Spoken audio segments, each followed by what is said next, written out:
Hello and welcome to Resource Report, where we share with you important information about local nonprofits and resource organizations that support the community we share, produced by Pathways to Agency. I am your host, Rainmaker. Today's guest is Phoenix Holmes, current leader of Integrate, formerly Just Housing, an organization dedicated to fighting for the rights and welfare of one of Olympia's most vulnerable communities. Here's Phoenix.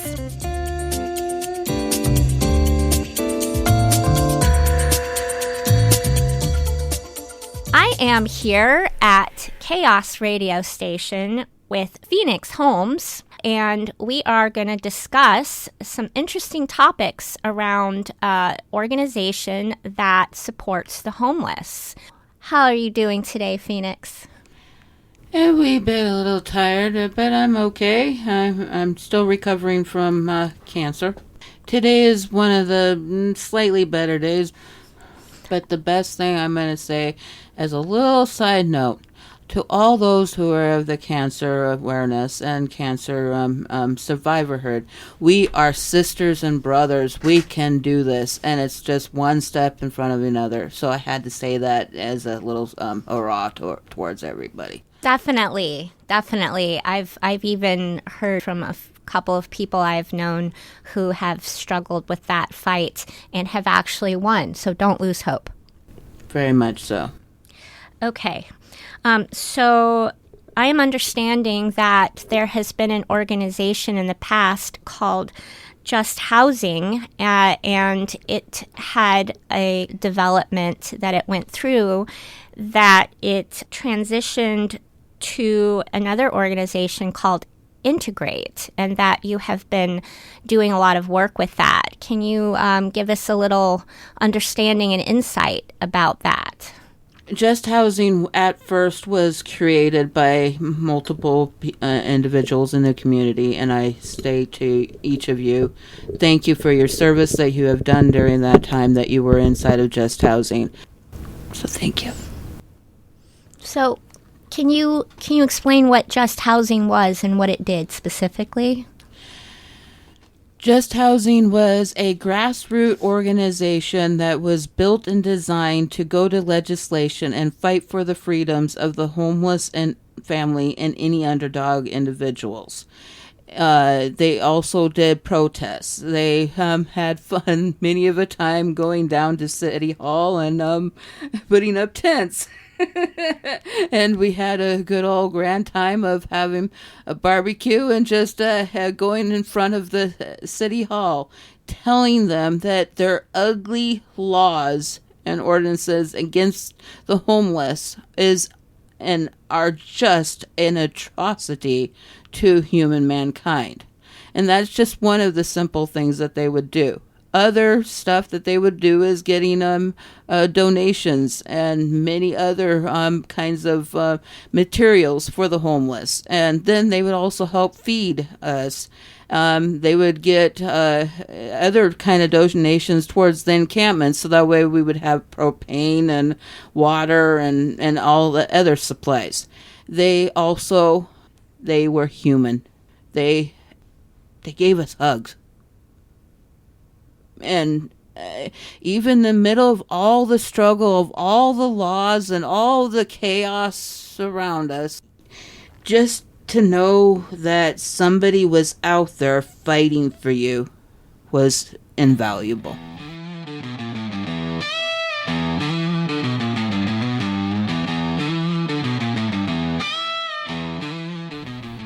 Yeah.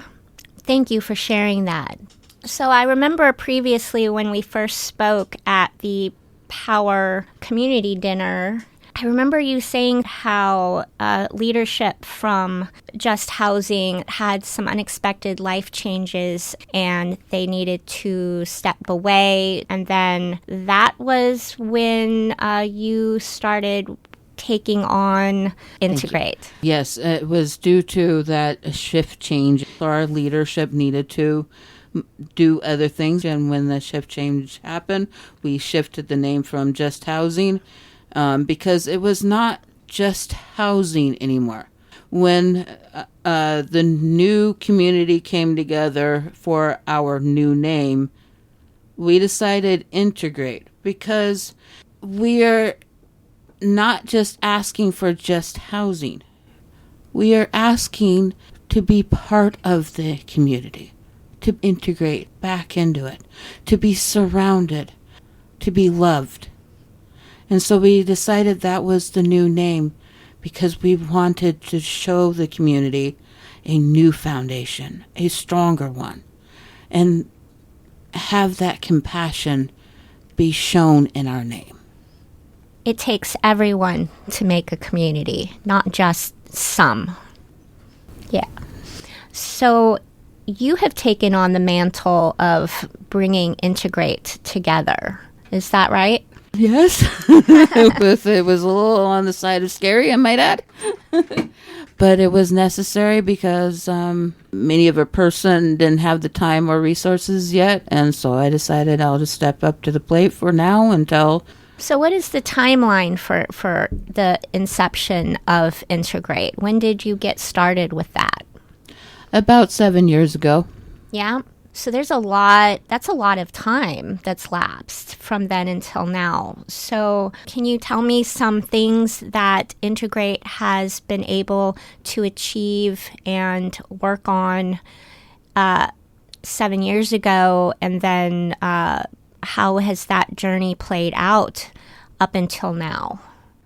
Some of our struggle for the moment has been that we are a little smaller than just housing, and so that's one of our issues. But what we have been doing is going still to the legislation, still fighting and advocating for the rights of the homeless, still going out and getting donations for as many of the encampments as we can.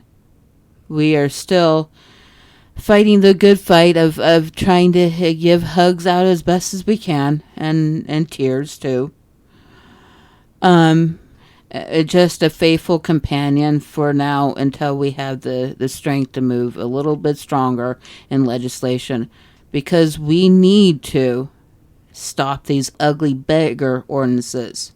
And Susan, a very wonderful, Susan Kay, a wonderful advocate, stated very clearly, ugly beggar laws are no better than to having a human control another human and tell them that they are worthless, and then make them into a criminal, and thus make them into a pauper.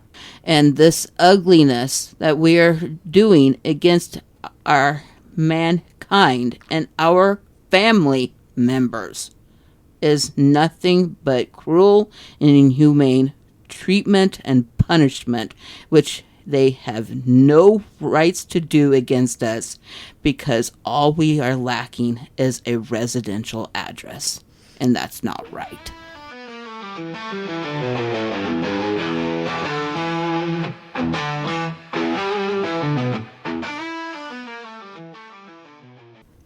Have you worked with other organizations? Well, of course, Power, since we're talking about them, and that we were doing that wonderful dinner. Also with the YWCA is another one, along with We the United, who was a wonderful whistleblower program that helped us out. And We the People, also another whistleblower program that helped us out as well, including of which the veterans, and how I can just keep going down a major list. So that's a lot of really wonderful organizations that's worked with you with Integrate. So what are some challenges that you have faced as Integrate? Severely, finances is one of the biggest issues.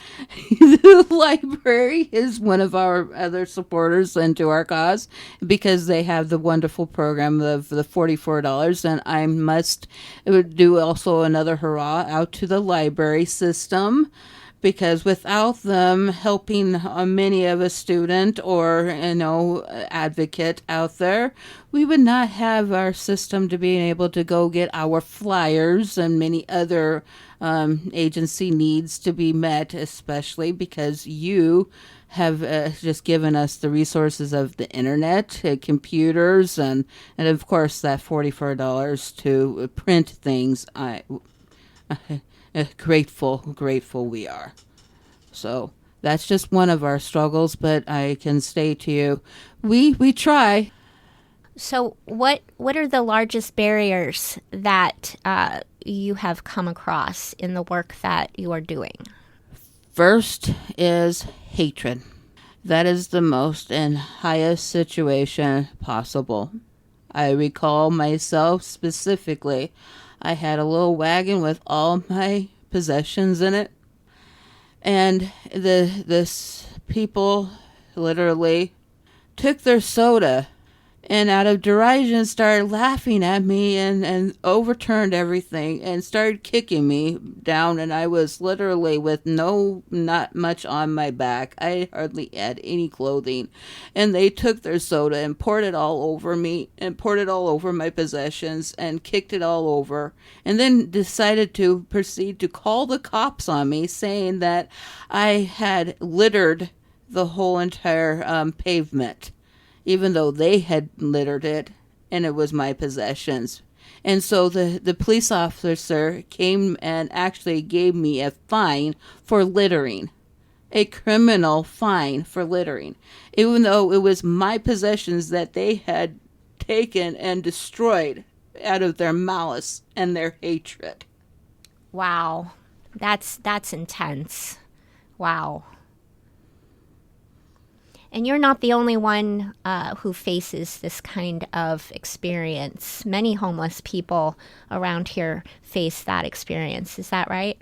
Yes, I will give you over at the Olympia Theater behind it. They decided to call the police on a wonderful individual. She was disabled, and all she wanted to do was sleep for just maybe 5 minutes.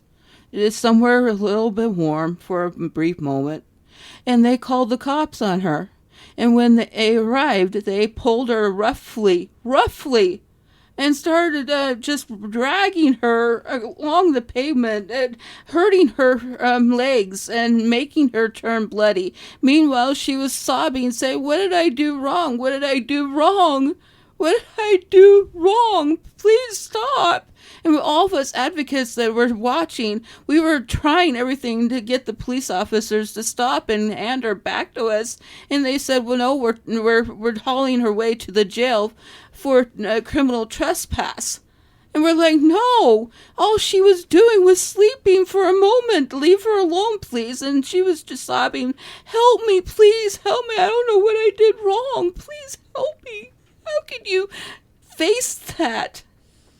It's really difficult when you're on the street and no one provides you a place to be. That's definitely a challenge. And many people are just don't understand that. Where are you supposed to go? There is nowhere to go. Every time even a place called Interfaith even opens a door, and I appreciate the fact that we have Unity Commons and the secondary building that has been put up. But every single time that we even have tiny homes, like the Plum Street one and the one over, I forget where, but every time we have these tiny homes, it is still, this gentleman behind the Plum Street tiny home specifically told me that he was 1,103 on a list to get into a place. Oh, wow.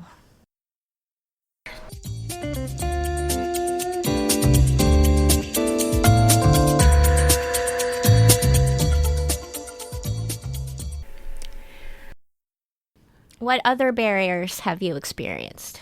All right. Other barriers is this, not just the hate, but also the fact that cities, due to their ugly ordinances, have decided that our encampments are illegal. Even though they have actually done public health crises and many other emergency measures, they are still considering us so destructive and so yucky that they have decided to start taking our stuff. Meaning they go into our encampments without notice, literally. And at 6 o'clock in the morning, they will show up with this big, huge green garbage can, and they will start bulldozing, even though we might be still in our tents, still sleeping.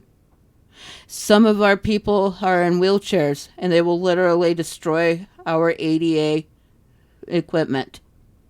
Thousands of dollars each encampment has been destroyed. Thousands, plus our ADA equipment. We've had to literally race to try to protect each individual. Back in 2018, we were given a direct, beautiful celebration deal where we were told that a peace offering was given and that a homeless coordinator had been finally selected. And he stated that once it is built, that he would not harm us and that he would leave us alone and that he would go off of the public health emergency crisis. He would work with us.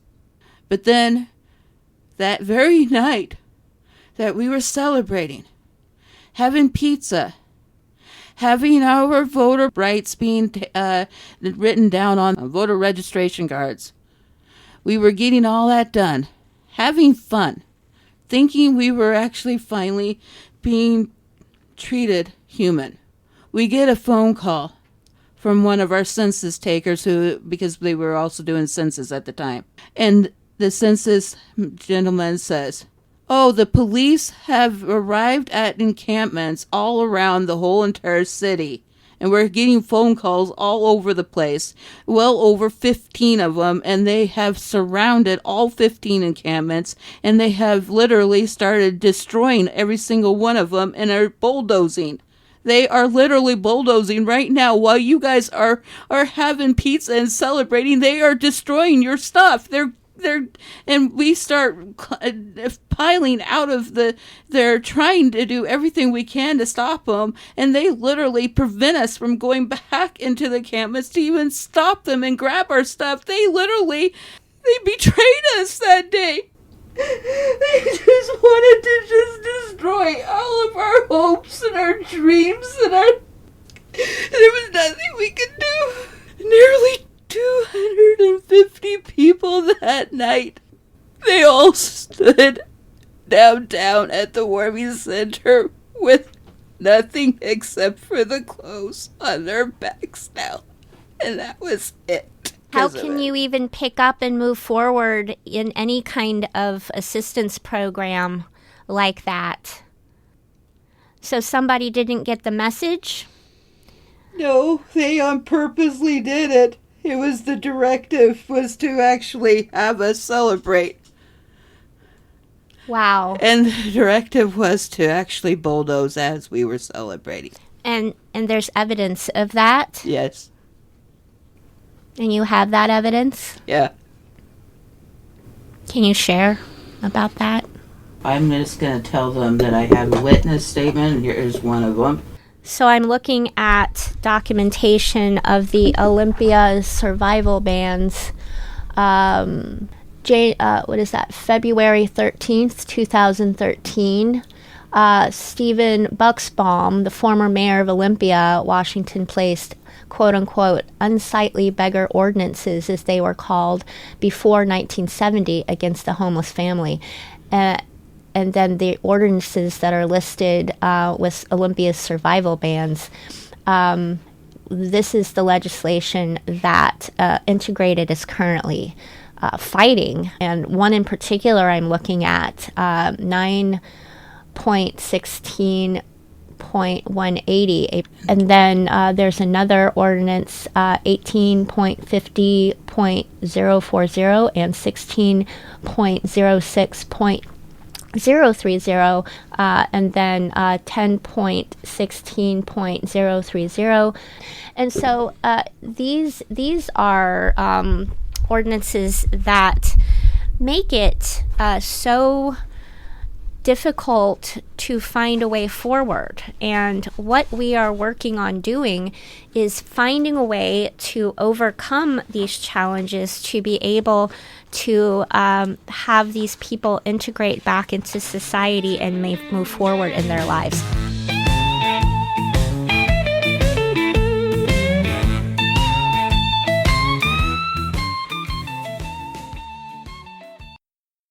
If you also were to look at this other two situations of these paperwork, it says clearly here to buffer against those ordinances that you just read off, and where it says clearly here.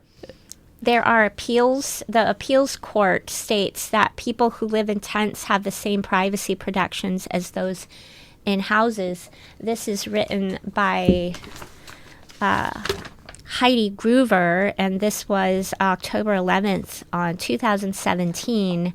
There's even a timestamp at 12:39 p.m. And also, if you were to look at the next particular information as well, it says... and so then we have March 6th, 2000, I'm assuming that's 2018. A homeless man's truck is his home. Judge rules in Seattle. So it's interesting how we have this ruling in Seattle, but not in Olympia, our state's actual capital. I had heard there was a support organization that was actually succeeding in helping homeless communities in Seattle. There was progress, okay? There was very notable progress. And Seattle came in and said, no, you've got to stop doing that. You can't do that. You're not allowed.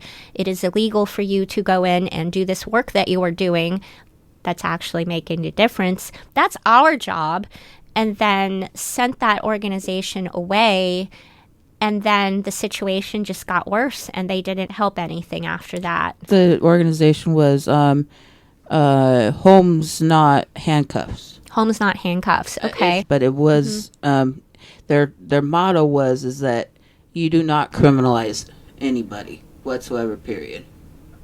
And the unfortunate thing is that when that situation happened, there was actually a group down in California that was also creating tiny houses, and they literally stole all 80 of them from him and removed all the tiny houses completely. And 80 people were back out on the street automatically.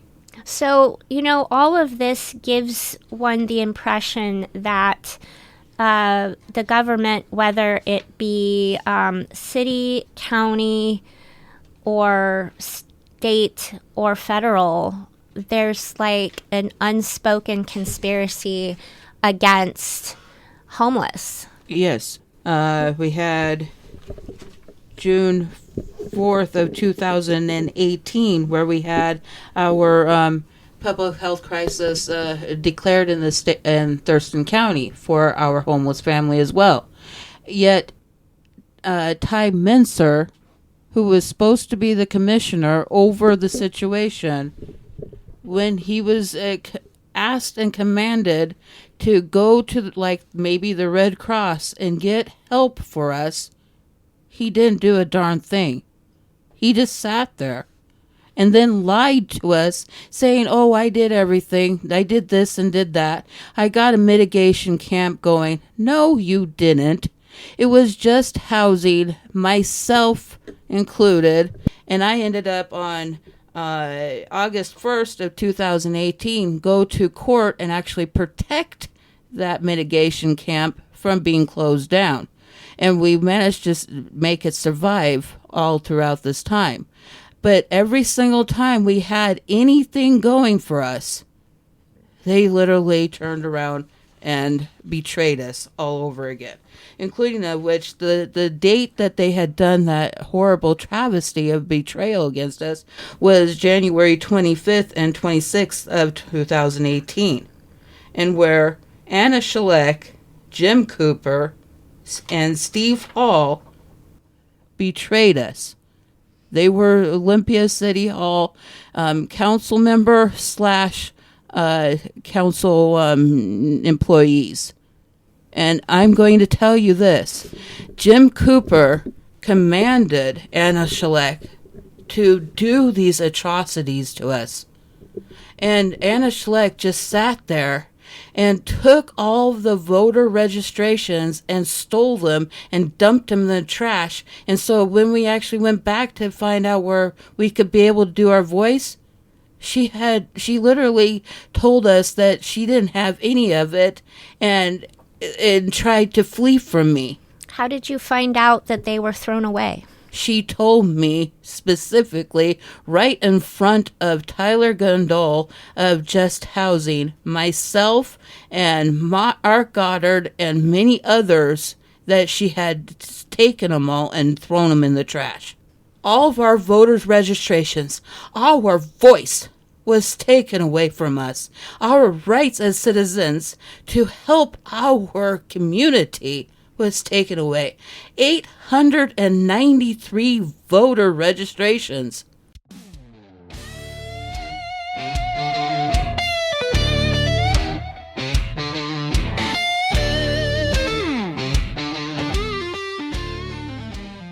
September 14th of 2020.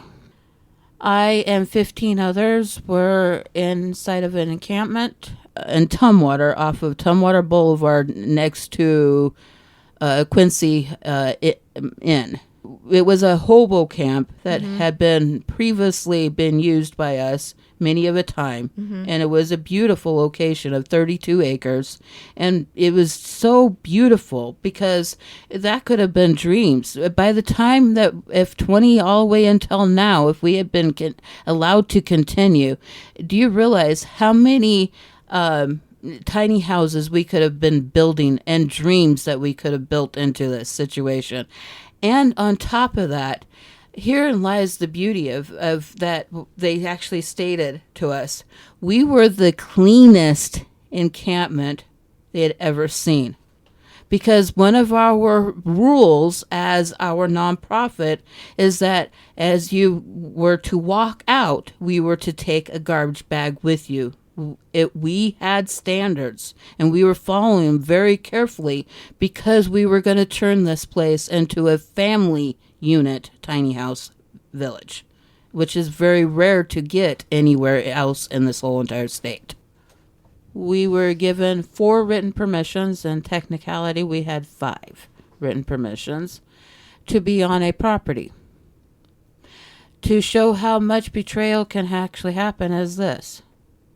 One of those written permissions happened to be the mayor of Tumwater himself, P. Komet. He actually told the Port of Olympia that he was not going to remove us or vacate us off the property at all at the time, and that we were to be given full authority to be able to stay on the property, including of which during that time we were also underneath the COVID mandate of no eviction. Because of the simple fact that we had been there from August 3rd all the way to September 14th, that had given us 14 days. And according to the COVID rule, a mandate, it said any persons who were on said property for 14 days was to be allowed to remain and not to be molested or harassed. Period. End of story.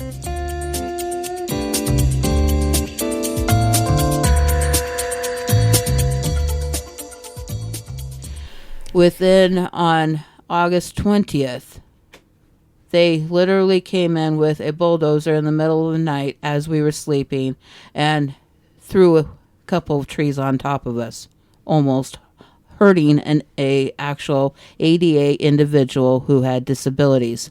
And half of the tent was completely collapsed, almost right where our individual was sleeping. They almost killed us in the middle of the night. That is not just harassment, that is criminal intent. Then, when that situation happened, we told them to cease and desist. Our attorney actually went to Tumwater City Hall and told them to stop that we had the mandate, that we were to not be evicted. And thus, that's why Mayor Pete Komet gave us that written permission letter. Then, on September 14th, as I was getting ready to go to University of Washington to a doctor's appointment for my cancer, I get a phone call telling me to come back, and here I'm on the bus, and I have to now get off the bus, literally on I-5, and come walking and busing it all the way back as fast as I can, to come find out that they were literally setting up the stupid green garbage can again, and had bulldozers, and had many sheriffs, and they didn't even have a court document or any proof to state that they were giving us a legal eviction whatsoever, period. They had no writ of restitution. They didn't even have a search warrant. They had no court paperwork whatsoever, period. They came onto the property. They broke our lock and proceeded to start harming us. And so I managed to finally get there. I started recording as I was walking in. And I stood there at the gate and I asked the officers to get off our property because you were illegally on our property. The sheriff then proceeded to state that we were under criminal trespass, and that we were illegally there, and that if I did not get off their property, that he would arrest me. I told him, no, please wait until our attorney arrives, so that way we can have appropriate legal and lawful proceedings. He refused. Several times I kept asking, please wait for our attorney to arrive. And the sign, the huge one that was standing at the gate, even stated clearly, please do not talk to any of the residents without our attorney present. It was huge. And then I even pointed to the green sign that showed all of our laws and all of our written permissions that was placed on it. And he still refused. And then he said the ultimate fated words, you are under arrest for obstruction, for daring to stand, to make a stand for the fact that we were legally there. And the fact that not only didn't we had the mandate, but we had the public crisis that had been declared June 4th of 2018 that stated that we had every legal right to be there because we were a nonprofit, but also because we were underneath ministerial and chapel help. And the fact that they had no eviction paperwork, nothing. And they threw me to the ground and put me into a cell. And then I finally get out. And by that time, I'm being told that they had bulldozed everything, including of which 15 tents, one of which was our command tent that had all of our food in it and everything else in our kitchen, and 3 tiny house structures that were being built, and 1 chapel that had already been built, including all of our donated supplies that was inside the chapel. And also, they took all of the whatever left of the stuff that they had and threw it into a storage container, one of those semi ones. And by the time we even got to the possessions, it was all wrecked, wet and moldy and disgusting. It was basically, we just had to walk away. It was garbage by that time we even got to it. As we were being able to get our stuff going in the criminal action for when I was illegally arrested, the new attorney that took over my case, the criminal attorney, his name is Kevin Griffin, and I appreciate him greatly. Right as we were about to do trial by jury, the yellow-bellied prosecutor, realizing we had 800 pages of evidentiary processes against them for their persecution and their destruction against us, he decided that he was going to rat tail and try to dismiss the case without prejudice. Well, he did, but the thing is I objected. And the judge Sawyer looked at me and said, out of all my 35 years on the bench, I have never had anybody object to having their case be dismissed. But young lady, I'm sorry, but the rules stay that you're being dismissed. But I will give you 5 minutes to tell your story and what is going on. So that way it'll be on record. And then the last and final thing, young lady, I'm going to tell you is this. I want you to go and sue the living out of them because they were totally wrong. I am appalled by them. And so when I explained that in court, the judge had to him and haw for a second, and he said, I'm really sorry because, in reality, our authority was usurped to a point. So I am asking and warning, and I am now putting a stand and putting this very clearly that any of other authorities out there who are not following the law, the true law, not these ordinances that are being placed in by cities, but the true law, meaning the state law and federal law, that you must follow it. ADA standards apply because of the simple fact that each of our homeless family member might be inside of a classification such as veteran, LGBTQI, or any other kind of classification. You putting an ordinance against us is considered discrimination and a criminal act against us in all forms of the deal. And if you continue to do this, I will not stop.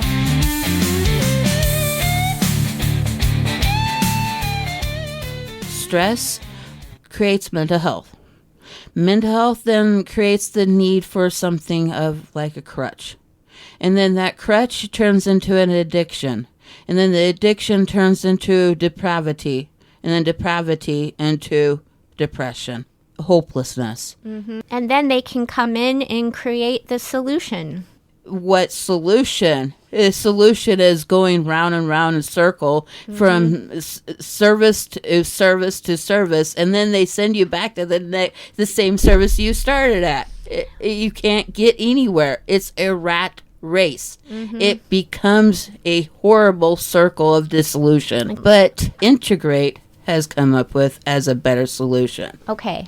You get a place to live, tiny house. You are able to lock the door, which creates a mental health point of safety and security into your head.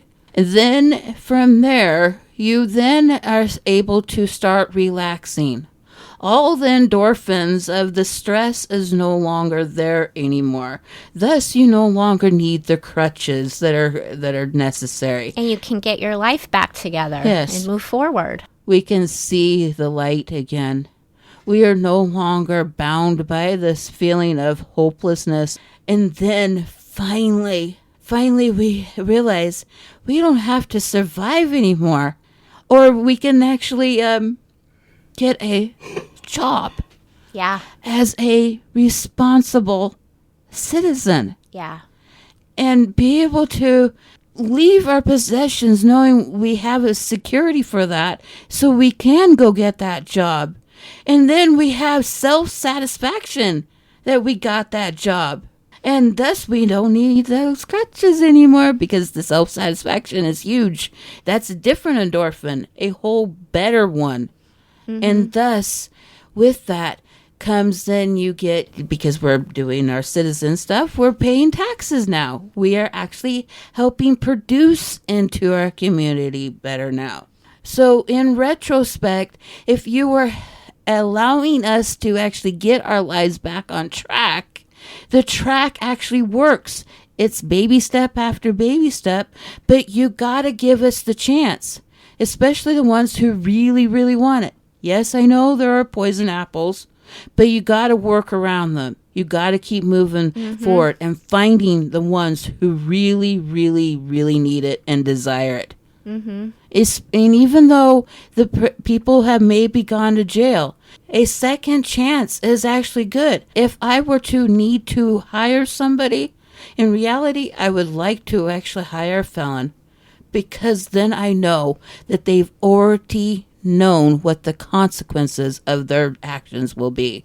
And so thus they will be willing to really work hard and take that second chance with such gravity and want to do it. Totally.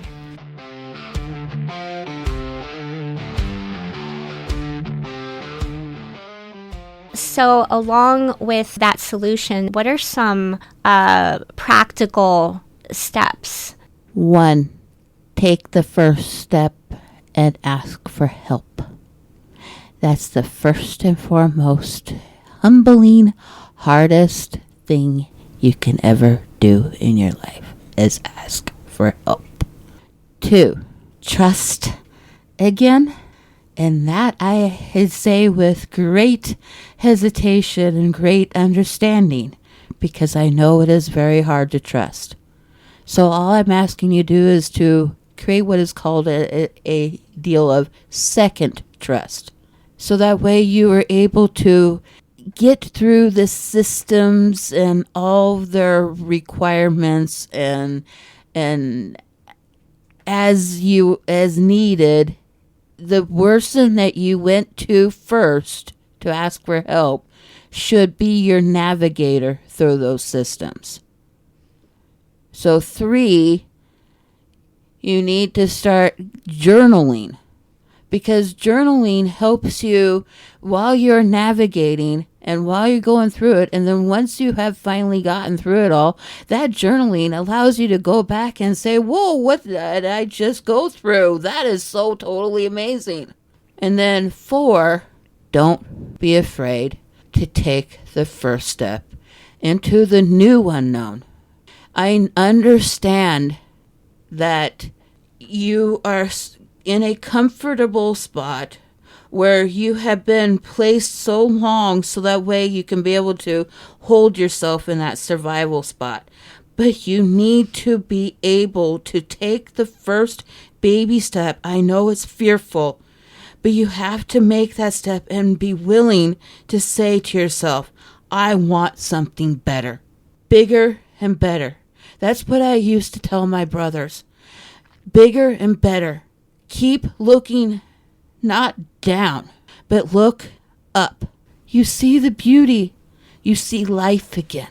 So please take the first step just to understand that you are self-worth it. You are worth it. Yes. And these are things, this is a message primarily, it sounds to me that this message primarily you're giving to those who are in that kind of homeless situation. There are a lot of changes going on in the world right now, with so many changes with technology. I mean, you've got the digital ID rolling out, and people who are already being stripped of everything that they own, access to everything, because they're refusing it.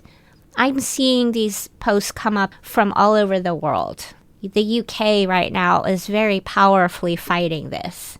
There are others in the world fighting this. I really believe that the United States' turn is right around the corner.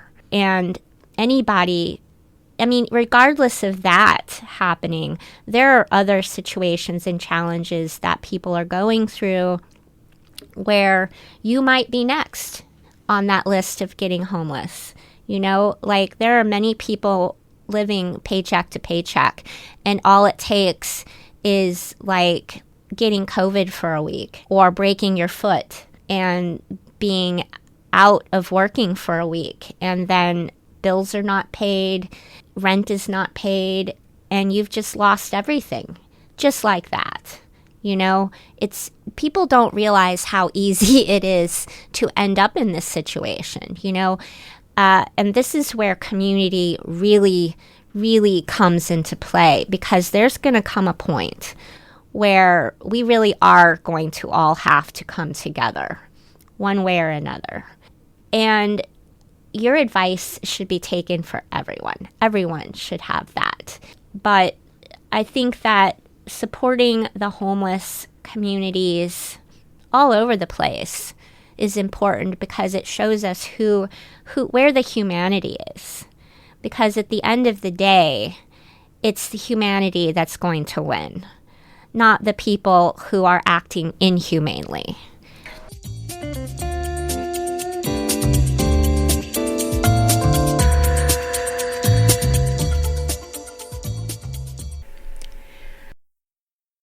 So if I may give you a small little beautiful tidbit.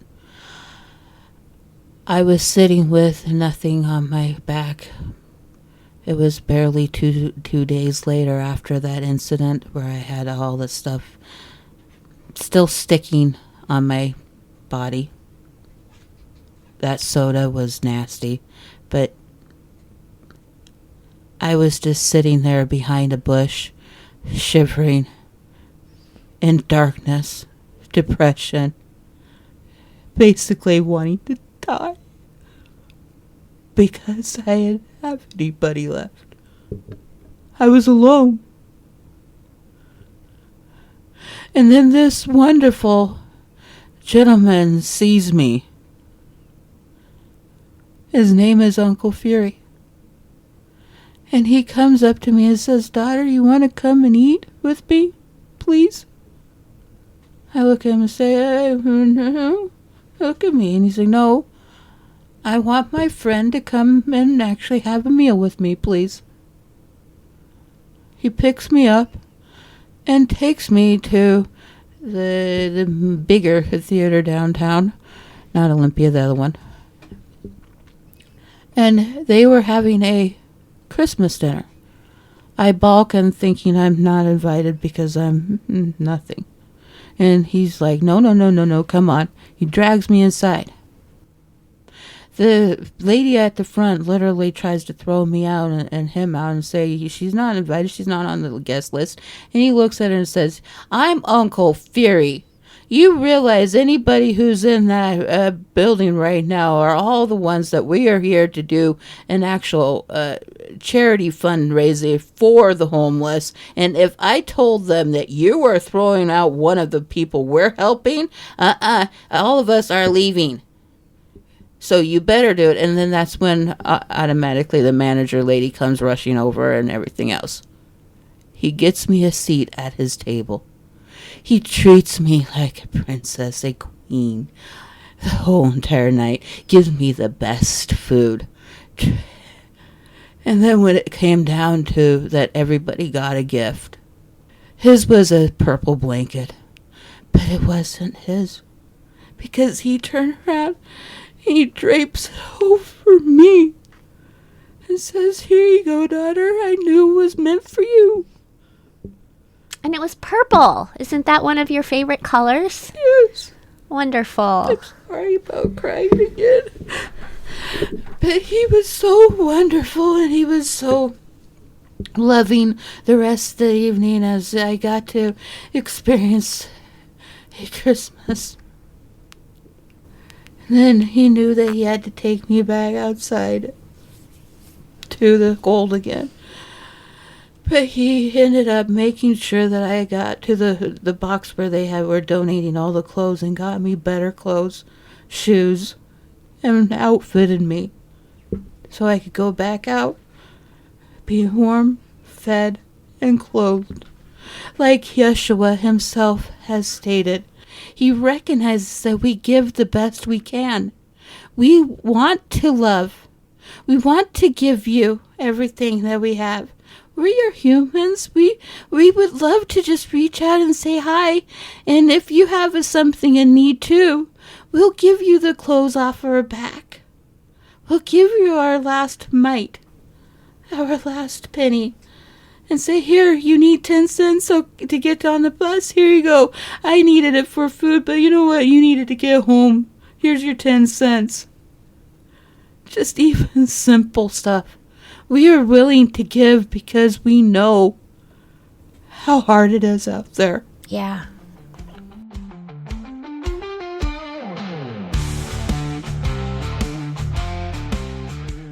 How can people get involved and support this work?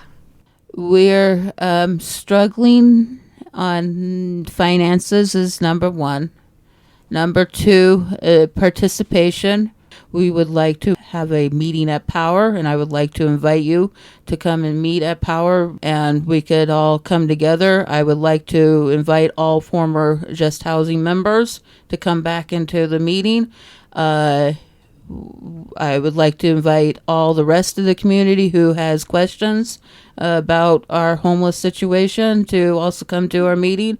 I would say, since Thanksgiving is coming up rather quickly and all the rest of the holidays, maybe we should have a meeting rather in the middle of all the holidays, so that makes it easy so nobody's stressed out. Other than that, I would say also keeping informed is a huge task as a community member. So that way we are no longer left in the lurch knowing that there's something that's going on.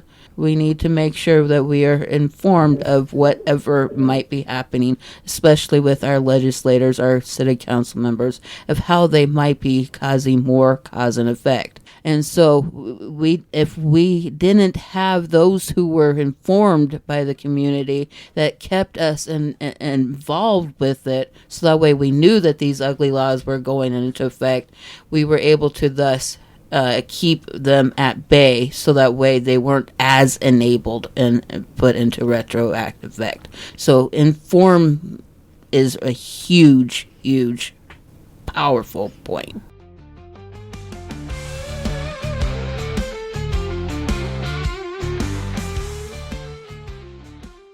This meeting at Power, and that would be at the actual Power that's on, is it 4th or 5th Avenue? Fifth Avenue. 5th Avenue, that's next to Orca Books. And Rainy Day Records. And yeah, it's right between Orca Books and Rainy Day Records, and is November 24th at 6 p.m. at Power, located between Orca Books and Rainy Day Records. So is there anything else you would like to share? Do you have a phone number that we could put out there for people to reach you? Yes. My name is Phoenix Holmes. My phone number is 360-522-1516. Thank you. And people can call you or text you? Call and text is fine. We would like to request for donations, especially coats, hats, blankets are the hugest thing, along with ADA supplies, especially such as warming materials. We've had too many bulldozings lately that we can barely keep up with. Canes, even crutches or wheelchairs. Wheelchairs are just amazing if we could get a hold of those. And where can those donations be sent? Most of those donations at this moment do have a prior small temporary permission to be sending them to Power. Or if you need to, you can call me again at the phone number of 360-522-1516. We would like letters as reference of interest, stating clearly that we do not like what is going on, and that definitely we do need to have our financial aid not be harmed, and that we should have had our emergency services be allocated to us, that Ty Mincer should have gotten all those necessary materials. And those letters should be sent to our commissioner's office. Okay. And reference it to Ty Mincer or Emily Klaus. Awesome. Thank you so much. The last and final request that we would also like is this, is that as you come upon us out on the street, instead of ignoring us and insulting us, that you give us at least a handshake. to give us a smile and make us feel like we are worth it, especially during this holiday season. We go to our family. Well, can we go to our family down on the street as well? Please and thank you. Thank you. Thank you for sharing.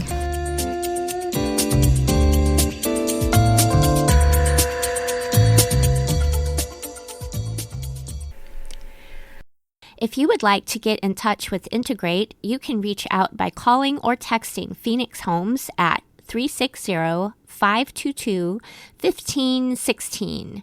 You can also swing by their meeting on November 24th at 6 p.m. located at POWER, Parents Organizing for Welfare and Economic Rights at 309 5th Avenue Southeast between Orca Books and Rainy Day Records.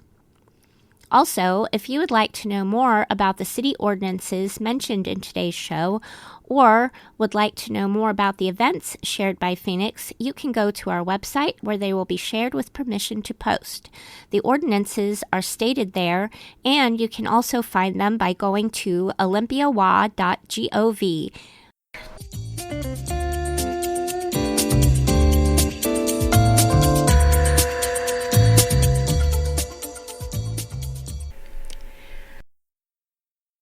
That's it for today's resource report produced by Pathways to Agency. At Pathways to Agency, we are driven by the belief that everyone should have the tools and support to achieve their goals and thrive in their communities.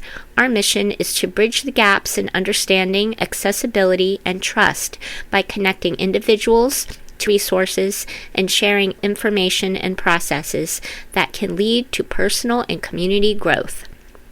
Resource Report offers information about existing and emerging nonprofits and resource organizations. Find out more at pathwaystoagency.org. From there, you can follow the link to our podcast archive and listen to any episode anytime. And check out our YouTube channel. Chaos Radio is not responsible or liable for any views or opinions expressed in the interviews conducted by Resource Report. Till next time, and thanks for listening.